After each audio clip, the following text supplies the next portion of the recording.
নমস্কার বন্ধুরা, আজকের রেসিপি হচ্ছে বাদশাহী কাতলা। একটা মাছের রেসিপি আপনাদের সাথে শেয়ার করব।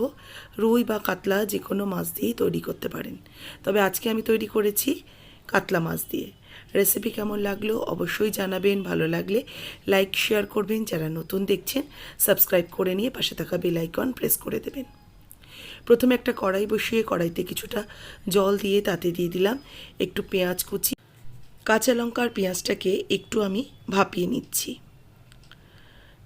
মিনিট 2-3 একটু গরম জলের মধ্যে ভাপিয়ে নিলেই হয়ে যাবে।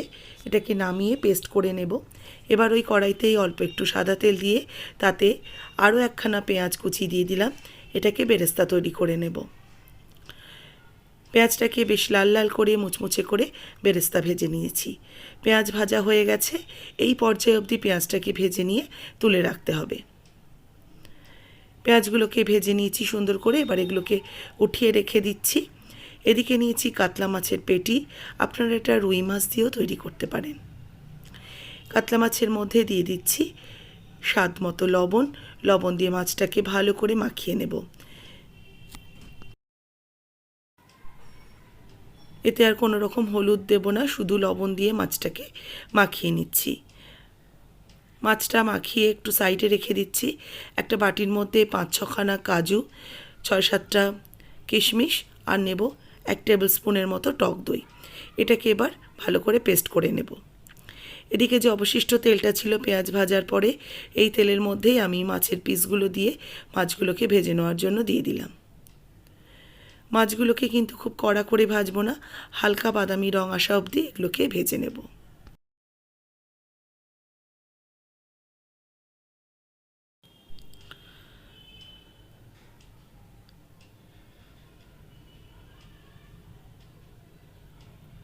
মাছগুলোকে এপিট ওপিট করে একটু হালকা বাদামি রং আসা অবধি ভেজে নিয়ে এবার এগুলোকে উঠিয়ে রেখে দিচ্ছি।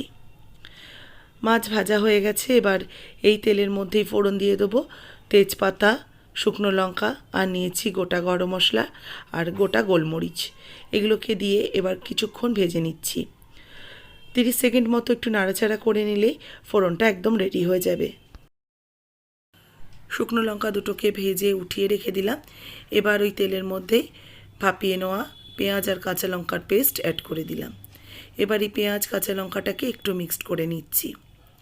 যেহেতু এটা ভাপিয়ে নেওয়া রয়েছে সেই জন্য কিন্তু খুব বেশি প্রয়োজন নেই নাড়াচাড়া করার, কারণ এর কাঁচা গন্ধ কোনোভাবেই আর নেই। এবার এর মধ্যে জিরের গুঁড়ো 1/2 চা চামচ, ধনের গুঁড়ো 1/2 চা চামচ আর 1/4 টিস্পুন দিলাম শুকনো লঙ্কার গুঁড়ো, একটু সুন্দর রং আসার জন্য। এবার ভালো করে এটাকে মিশিয়ে নিয়ে আদা বাটা দিয়ে দিচ্ছি 1 টিস্পুন, রসুন বাটা দিয়ে দিলাম 1 টিস্পুন। আদা রসুন বাটাটাকেও এবার এর সাথে কষিয়ে নেব। মশলা খুব ভালো করে কষাতে হবে যতক্ষণ না এর থেকে সুন্দর একটা রং ছেড়ে আসছে। দেখুন মশলা 2-1 মিনিট ভালো করে ধিমে আঁচে কষাতে কষাতে সুন্দর একটা কালার এসে গেছে। এবার এই বেটে রাখা কাজু কিশমিশ আর টক দইয়ের মিশ্রণটা অ্যাড করে দিলাম। দিয়ে এটাকে আবারও কিছুক্ষণ মিশিয়ে নিয়ে কষাতে থাকবো। এবার এর মধ্যে অ্যাড করব সামান্য একটু লবণ আর দেব সামান্য একটু স্বাদের ব্যালেন্সের জন্য চিনি।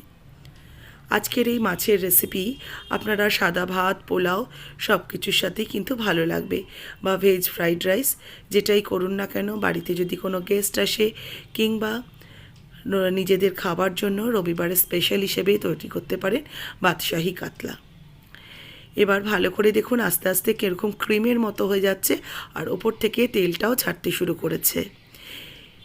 এবার আমি দিয়ে দিচ্ছি ভেজে রাখা মাছের পিসগুলো। এবার এই একটা একটা করে মাছের পিস আমি ওপর থেকে দিয়ে মশলার সাথে ভালো করে মিশিয়ে নেব।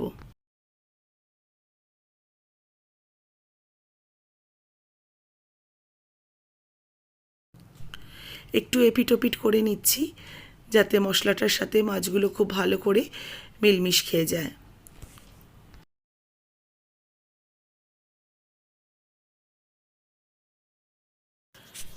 মাছ দিয়ে সামান্য একটু মশলার সাথে কষিয়ে নিয়ে এবার অল্প একটু জল অ্যাড করে দেব। খুব বেশি জল যাবে না, অল্প কিছুটা জল দিচ্ছি। জলটা দিয়ে এবার একটু নাড়াচাড়া করে নেব যাতে মাছের পিসগুলো ঠিকমতো সেদ্ধ হয়ে যায় আর মশলার স্বাদগুলো মাছের মধ্যে চলে আসে।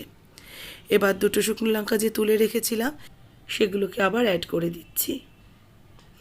এখানে নিয়েছি জয়িত্রী আর শামরিচ, একটা জয়িত্রীর ফুল আর 10-12টা শামরিচ একসাথে শুকনো খোলায় ভেজে নিয়ে গুঁড়ো করে রেখেছিলাম, সেটা দিয়ে দিলাম। একটু ওপর থেকে ভালো করে ছড়িয়ে দিলাম, আর যে বেরেস্তাটা তৈরি করে রেখেছি এই বেরেস্তাটাও ওপর থেকে ছড়িয়ে দিয়ে দিচ্ছি।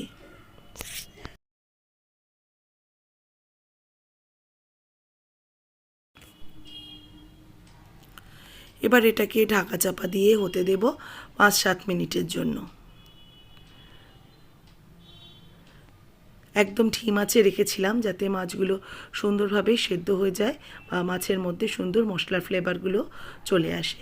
কিছুক্ষণ নামিয়ে স্ট্যান্ডিং টাইমে রেখে দিয়েছিলাম, তারপরে ঢাকা খুলে এগুলোকে এবার সার্ভ করে নেব। তৈরি হয়ে গেছে বাদশাহী কাতলা।